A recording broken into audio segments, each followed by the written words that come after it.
Meus amados irmãos, eu vos saúdo na paz do nosso Senhor e Salvador Jesus Cristo. Eu sou o pastor João Orlando do canal A Voz da Bíblia. Com muita alegria estou de volta para trazer para vocês uma palavra de reflexão, uma palavra maravilhosa da parte de Deus para nós. Antes de ler o texto, eu quero pedir para você se inscrever no meu canal, dar o seu like, dar o seu joinha e compartilhar o vídeo e fazer o seu comentário. Se você compartilhar esse vídeo, você vai estar ajudando pessoas a alcançar a palavra de Deus e ser abençoada através do Evangelho do nosso Senhor Jesus Cristo. Quero ler com vocês no Salmo 111, a partir do verso 1.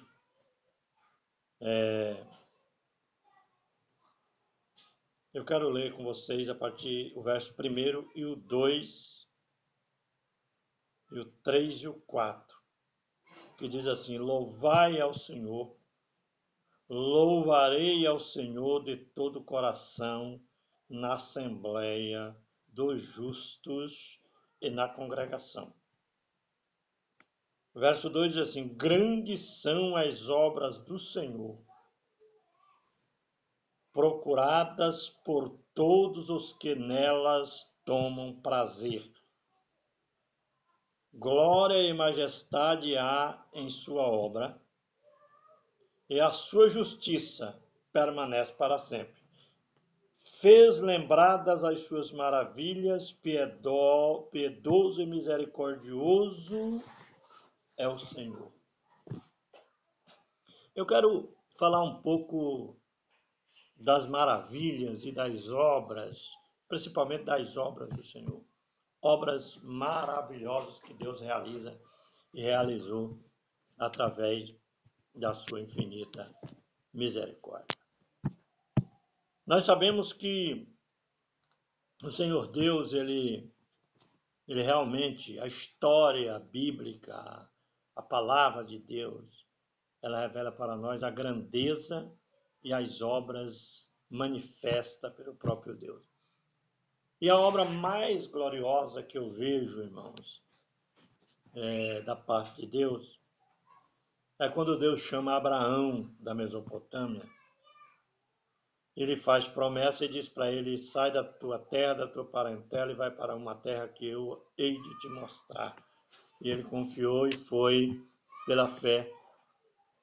E Deus lhe fez promessas e cumpriu com as suas maravilhosas promessas, apesar das provações, apesar das lutas que Abraão passou, mas ele não desanimou. Teve um momento que ele começou a querer fraquejar, mas o Senhor foi com ele e fortaleceu ele e cumpriu com todas as suas promessas. Deus disse que ia dar um filho para ele, né?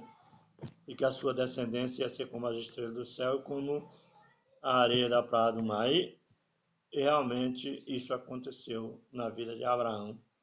Abraão gerou Isaac, né? Eu estou falando do filho da livre, eu não estou falando do filho da escrava, porque na verdade o primogênito de Abraão era o filho da escrava. Mas o filho da escrava rejeitou o Deus do seu pai, que é o Senhor Jeová, o Pai do nosso Senhor Jesus Cristo, né? Que mais tarde viria ao mundo para conquistar ou resgatar, digo melhor, o que se havia perdido. Então, aqui Deus estava começando a formar um povo, porque Deus, ele sempre, o desejo de Deus é viver em família, em comunidade, é viver com pessoas. Deus não gosta de viver sozinho.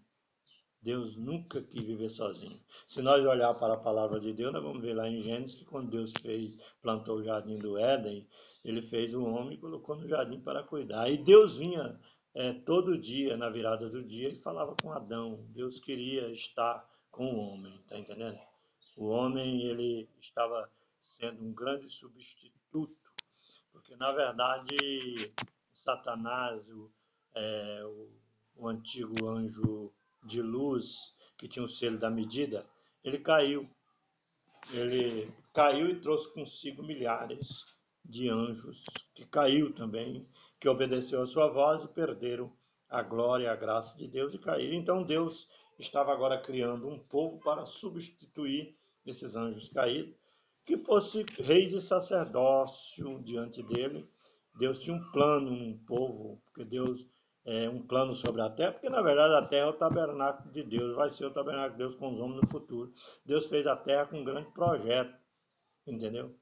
É tanto que no final, depois do 1000 anos, a nova Jerusalém descerá para a terra e será a grande cidade, a grande capital do mundo vindouro.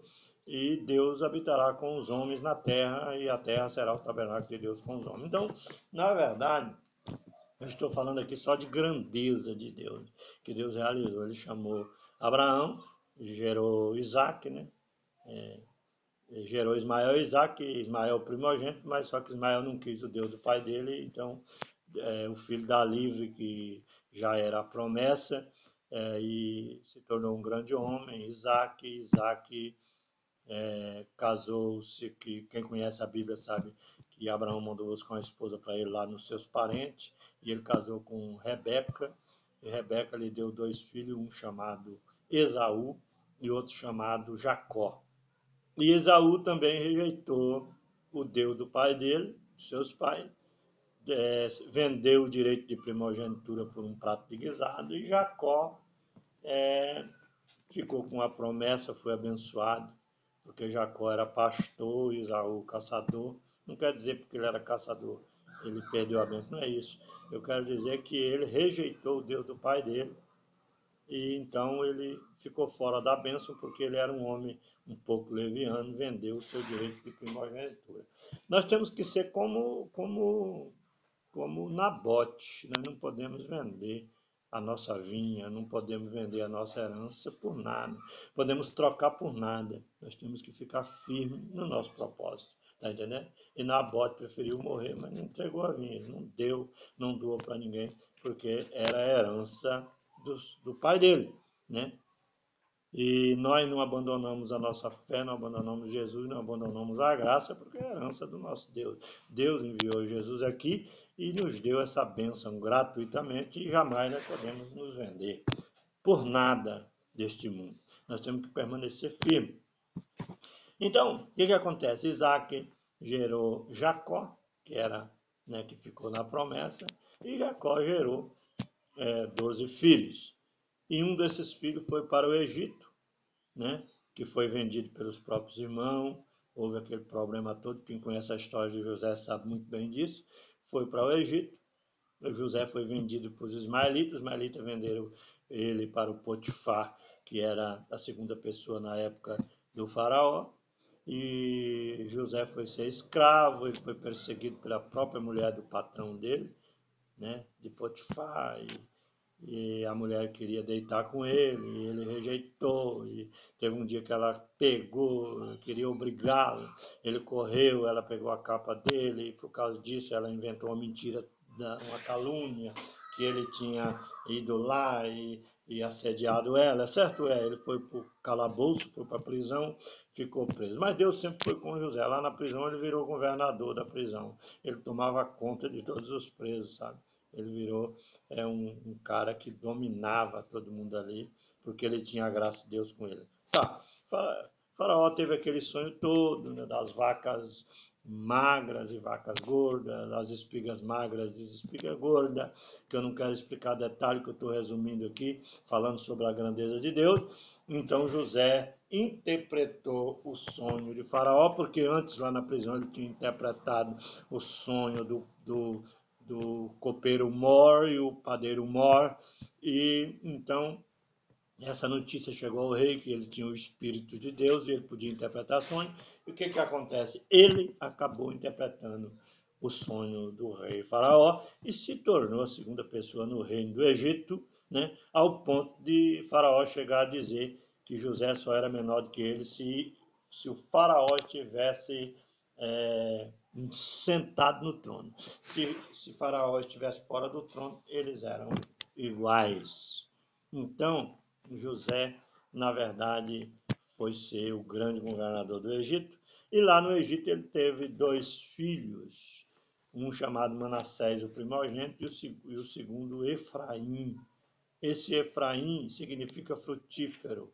Manassés se tornou uma grande tribo, mas foi dominada pelo mais novo, pela tribo de Efraim, porque quando isso aconteceu lá no futuro, na divisão do reino de Salomão, não nos dias de Salomão, mas nos dias de Roboão, seu filho, esse reino foi dividido. Aí Israel, o grande Israel de Deus, né, que viveu no Egito por 430 anos, ele se tornou um grande povo, saíram do Egito, foram em busca da terra de Canaã, aconteceu aqueles milagres todos, o mar se abriu, né? Eles passaram, o mar fechou, matou os exércitos de Faraó. Lá depois, quando era para entrar na terra de Canaã, o Jordão também voltou atrás. E nós vemos aí as grandezas de Deus. E o povo entraram na terra de Canaã, conquistaram a terra através de Josué, que era um descendente de Efraim, e o Caleb, que era um dos comandantes do exército na época, junto com Josué. Caleb era da tribo de Judá. Então nós vemos aqui já uma divisão. O líder Josué se tornou líder do povo de Israel, que mais na frente seria dividido em 2 casas. Lá, quando Deus falou com Salomão, ele disse que iria dividir Israel, ia dividir o reino de Salomão, né, por causa da desobediência de Salomão, tal. Salomão era da tribo de Judá, mas Salomão era líder, ele tinha que ser exemplo, né? Então, o pecado do povo, o pecado de Salomão, a desobediência de Salomão, por apoiar as mulheres estrangeiras que ele tinha casado, construir os altos, fazer altar para essas mulheres, colocar as imagens dos seus deuses lá. Então, ficou aquela coisa tremenda, tá entendendo, irmão? O pecado, Deus abomina o pecado de idolatria, adorar outros deuses, né? Só o Deus Todo-Poderoso, o Senhor Jesus Cristo, que merece ser adorado. Mas, infelizmente, as pessoas adoram imagem, adoram outros deuses e acabam entrando no caminho da perdição, porque Deus não tolera pessoas que adoram outros deuses, a não ser Ele. Ele é o único Deus verdadeiro que merece ser adorado. Certo é que Deus falou com Salomão que não dividiria o reino dele nos seus dias, mas dividiria nos dias dos seus filhos. E no dia de Roboão, quando Salomão faleceu, Roboão foi ser rei, aí Deus falou, usando o profeta, e dividiu o reino em 2, né? Dividiu o reino de Salomão, Salomão já tinha morrido, mas de Roboão, em 2. O Israel foi dividido no meio, que até então era só casa de Israel, casa de Israel, casa de Israel, casa de Israel. Depois da divisão do reino, aí era casa de Judá e casa de Israel. Porque quando o profeta rasgou a capa e entregou 2 pedaços para Roboão, significa que Roboão ia dominar 2 tribos. E quando ele deu 10 pedaços para Jeroboão, ele era efraimita, descendente daquele menino que foi abençoado por Jacó, que o nome efraimita significa frutífero. Esse menino se tornou uma grande tribo, e essa grande tribo se tornou uma tribo dominadora, uma tribo rei do restante do povo de Israel, que foram dispersos. Então, quer dizer, agora a casa de Israel, casa de Judá, casa de Israel, casa de Judá. Mas o mesmo Deus que falou que ia dividir a Israel em 2 casas por causa do pecado, ele disse também que ia lançar Israel no meio das nações. Agora eu estou falando do Israel dividido, das 10 tribos, junto com Efraim e Manassés, que foram divididos. Está me entendendo? Eu não estou falando de Judá e Benjamim, porque Benjamim escolheu ficar com Judá, que é o povo lá do Oriente Médio, aquele povo lá, digo melhor, do Israel. Na época ficou lá Benjamim e Judá, que é o judeu. E o restante foi lançado no meio das nações por causa da idolatria por causa da prostituição e por causa do pecado. Mas só que Deus tinha escolhido esse povo para ser rei e sacerdote. E Deus tinha um plano de salvação nesse povo. Deus tinha feito promessa para Abraão, Isaac e Jacó, que esse povo se multiplicaria, esse povo seria um grande povo, seria como as estrelas do céu, como a areia da praia do mar, e como peixe sobre a terra. Olha que coisa incrível. Peixe, está falando de homem. Peixe, pescar. Hoje nós estamos pescando as almas através do Evangelho, que é peixes que estão esparramados sobre a terra. E essas 10 tribos, meus amados irmãos, juntamente com Manassés e Efraim, se esparramaram no mundo. Né? Foram se esparramando, se infiltrando no meio das nações. E a última, e no ano 70 depois de Cristo, né? Porque Cristo veio para resgatar novamente essa casa de Israel que estava dispersa e trazer novamente através do Evangelho para unir novamente essas duas casas. Mas só que essa união que eu quero dizer para vocês, ela só vai acontecer no começo do milênio. Começo do milênio. Está sendo unida espiritualmente através do Evangelho. Por isso que quando Jesus veio no mundo, ele sendo da tribo de Judá, porque Jesus teria que nascer da tribo de Judá por causa da promessa, porque da tribo de Judá é que viria o libertador, é que viria Siló, é que viria o Cristo, o Salvador do mundo.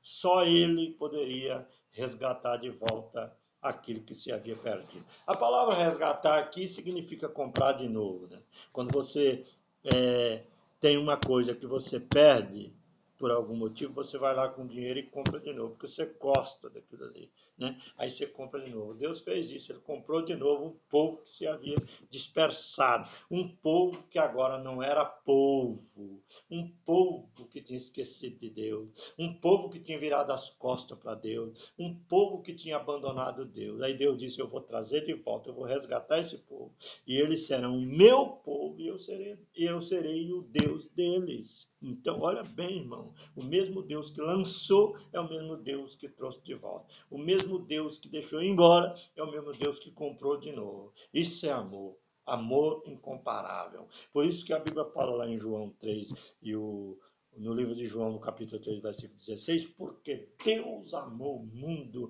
de tal maneira que deu o seu Filho unigênito para que todo aquele que nele crê não pereça, mas tenha vida eterna. Todo aquele que crê, abrir o coração, aceitar Jesus como Salvador, ele tem a vida eterna. Então, quer dizer, o Israel foi disperso, Jesus veio, morreu na cruz, fez o seu trabalho, o seu sacrifício vicário na cruz, porque o sangue de touro, de animal, agora não podia resgatar esse povo de volta, né? Porque o sangue de animal, de touro, de novilho, era só a representatividade do sacrifício do Cordeiro de Deus. O sacrifício do Cordeiro animal era a representatividade, era a figura do sacrifício do Cordeiro de Deus. Então Jesus veio, se sacrificou, derramou seu sangue na cruz, na morte, para resgatar. Aí depois da ressurreição, depois de 3 dias de morto, ele ressuscitou e ele apareceu para os seus discípulos depois da ressurreição, ficou 40 dias, ensinou,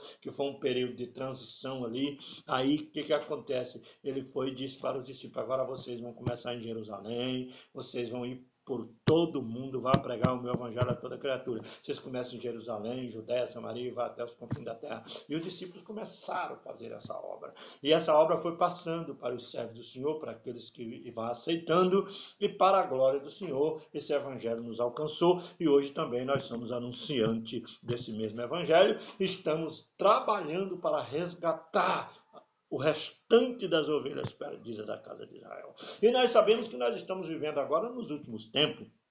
Sabemos que estamos vivendo agora na época da tecnologia, na época do desenvolvimento industrial, cada vez mais a tecnologia aumentando, a ciência se multiplicando. E nós sabemos que quanto mais a ciência se multiplica, mais próximo nós estamos do reino do anticristo. E sabemos que nós iremos, se estivermos vivos, iremos enfrentar a grande tribulação. Porque a grande tribulação eu não vejo como um mal para a igreja, eu vejo ela como um meio de escape também, porque através da tribulação, através das lutas da tribulação que vai vir o mundo, milhões e milhões de pessoas irão se converter ao Senhor, porque a tribulação ela vai servir de bênção para converter muita gente. Apesar que existe aí umas pregações de arrebatamento antes da grande tribulação, mas eu não vejo isso na Bíblia em canto nenhum. O arrebatamento ele só vai acontecer no final, quase no final da tribulação, quando estiver terminando os 3 anos e meio, que é o 1260 dias último, que é a metade da semana de anos de Daniel, então agora vai acontecer o arrebatamento. Por quê? Porque a grande tribulação, para quem não sabe, é a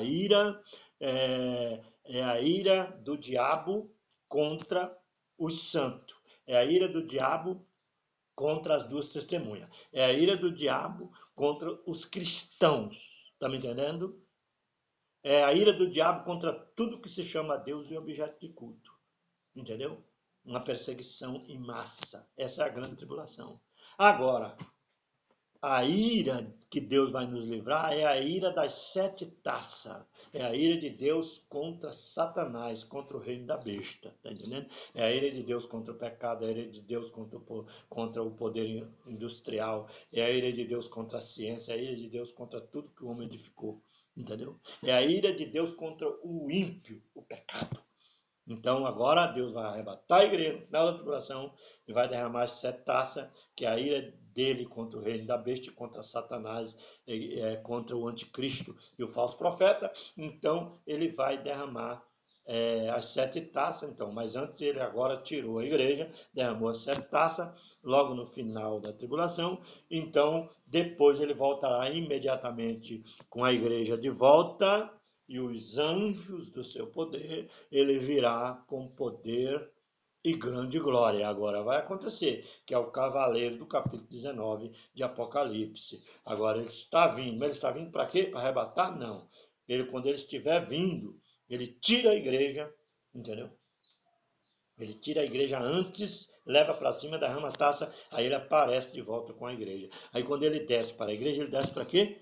Para o começo do milênio. Ele desce para a festa dos tabernáculos, a festa das cabanas, que vai acontecer no início do milênio. Aí ele vai julgar as nações restantes, entendeu? As nações restantes, as pessoas que estavam no deserto dos povos que se converteram, que foram conduzidos pelas duas testemunhas para o deserto dos povos, esse povo vão ser preservados durante 1260 dias, que é a grande tribulação, e esse povo não serão arrebatados, a maioria deles não serão arrebatados, somente aqueles que fazem parte da igreja, porque arrebatamento vai ser só para a igreja, para os eleitos. Os outros que estiverem vivos vão entrar no milênio fisicamente para reconstruir aquilo que Deus destruiu com as 7 taças da sua ira. Vocês estão me entendendo? Então, essa é a palavra de Deus. Então, agora Deus vai unir novamente esse povo que já está unido através da fé, através do evangelho.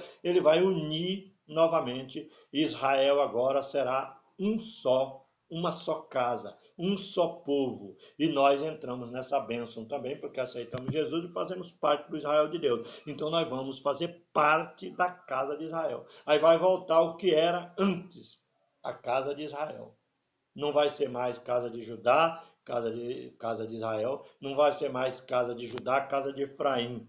A Bíblia fala algumas vezes casa de Efraim, por causa porque Efraim se tornou rei e dominou as 10 tribos de Israel. Estão entendendo? Então aí vai ter essa união no começo do milênio. Aí Deus implanta o milênio, e a igreja, os eleitos, reinarão com Jesus durante 1000 anos, né? E ensinarão os demais durante o milênio, vai discipular, ensinar com conhecimento certo, por 7 vezes mais de conhecimento, os demais que não fizeram parte da igreja, mas que não adoraram a besta com a sua imagem, não aceitaram o sistema da besta. Esse povo vai entrar no milênio físico para reconstruir o mundo novamente. Então, meus amados irmãos, essa é a palavra que eu queria deixar para vocês a respeito das 2 casas de Israel, que foi dividida, virou 2 casas, mas Jesus, através de Jesus, teve essa união novamente através do Evangelho, e no final, no começo do milênio, não será mais dois povos, não será mais duas casas, mas serão um só povo, e eu serei o seu Deus eternamente. Que Deus abençoe vocês, não deixe de se inscrever no meu canal, compartilhe o vídeo, dá o joinha, e que Deus abençoe você grandemente. Se você compartilhar esse vídeo, você vai ajudar outras pessoas a entender a grandeza e o poder desse Deus maravilhoso que nós servimos. Que Deus abençoe vocês, em nome de Jesus.